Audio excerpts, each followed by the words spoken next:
Éviction d'Anne-Sophie Lapix du JT de 20h seulement à cause de Jordan Bardella.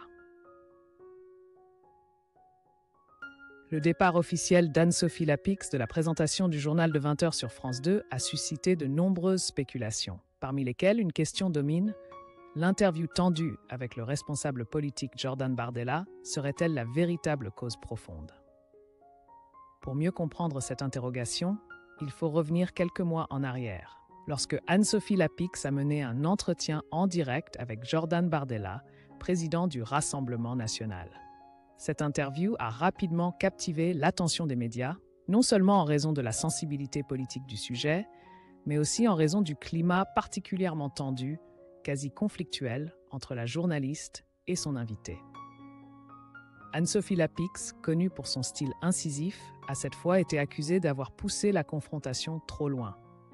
Ces questions ont sans cesse mis en lumière les points sensibles du programme électoral du RN, au point que Jordan Bardella a dû, à plusieurs reprises, réclamer le droit d'exposer ses arguments sans être interrompu.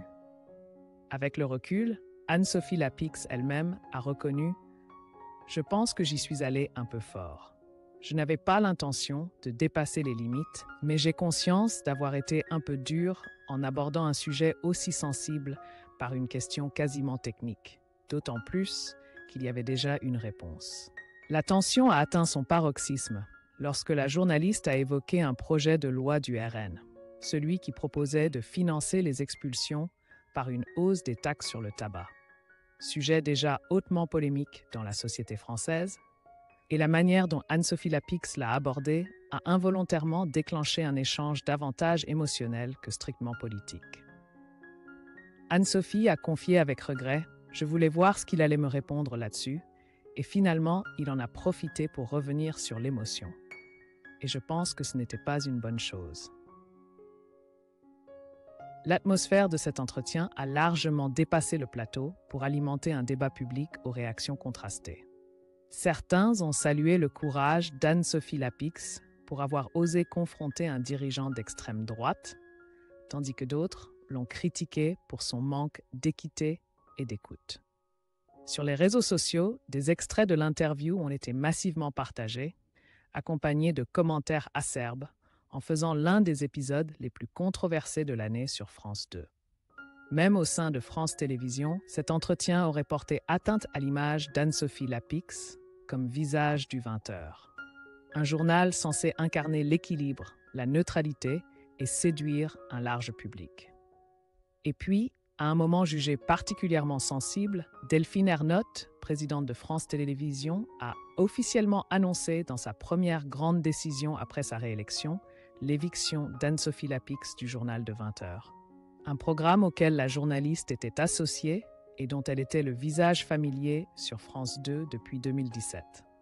Une décision qualifiée en interne de clivante qui affecte non seulement la rédaction, mais aussi l'attachement des téléspectateurs fidèles. Un directeur de France 2 a exprimé sa surprise, presque sa déception. C'est cruel. On entendait parler depuis des mois d'un départ d'Anne-Sophie Lapix, mais comme cela n'était pas arrivé, on pensait finalement que ces rumeurs étaient infondées. Selon des sources internes, l'atmosphère à France 2 est devenue pesante et tendue dans les jours qui ont suivi l'annonce. Certains collaborateurs ont exprimé leur soutien à Anne-Sophie Lapix, estimant qu'elle avait été la victime de pressions politiques et d'attentes irréalistes en matière d'audience dans un contexte de forte concurrence entre les chaînes nationales. D'autres, en revanche, ont vu dans cette décision un choix nécessaire. Un ancien journaliste expérimenté de France Télévisions a affirmé « C'était prévisible, les audiences étaient en forte baisse. Il fallait envoyer un signal avant l'élaboration des grilles de rentrée. » Dans cette optique, ce changement à la présentation du 20h dépasse le simple remaniement d'équipe.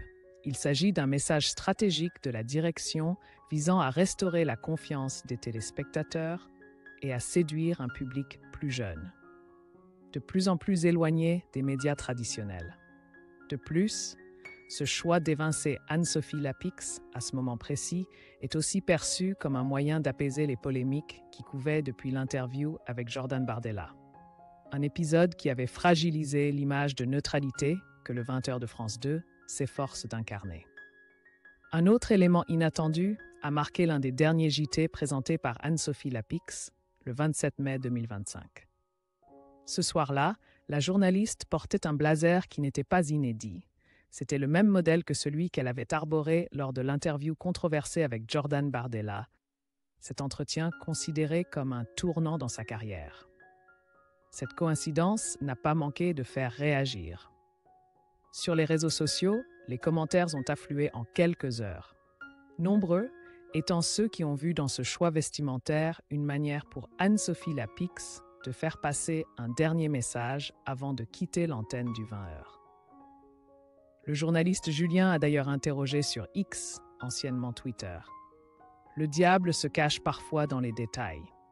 Le 27 mai au soir, Anne-Sophie Lapix portait le même blazer que lors de l'interview célèbre avec Jordan Bardella, celle qui a tant fait parler et aurait contribué à fragiliser la journaliste. Était-ce un message personnel ou une simple coïncidence? Certains téléspectateurs y ont vu un clin d'œil à ce moment où Lapix avait osé faire face à la pression politique, comme une ultime affirmation de ses principes journalistiques malgré son départ de l'antenne. D'autres y ont vu une pure coïncidence vestimentaire à laquelle il ne fallait pas prêter tant de signification. Bien que Delphine Ernotte n'ait jamais officiellement mentionné l'interview de Jordan Bardella comme raison du départ d'Anne-Sophie Lapix, la concordance des faits, des circonstances et des détails qui entourent cette décision continue d'alimenter les spéculations. Était-ce vraiment un choix dicté uniquement par des considérations d'audience ou des motivations politiques s'y sont-elles glissées? La question risque de faire débat dans le paysage médiatique français encore longtemps.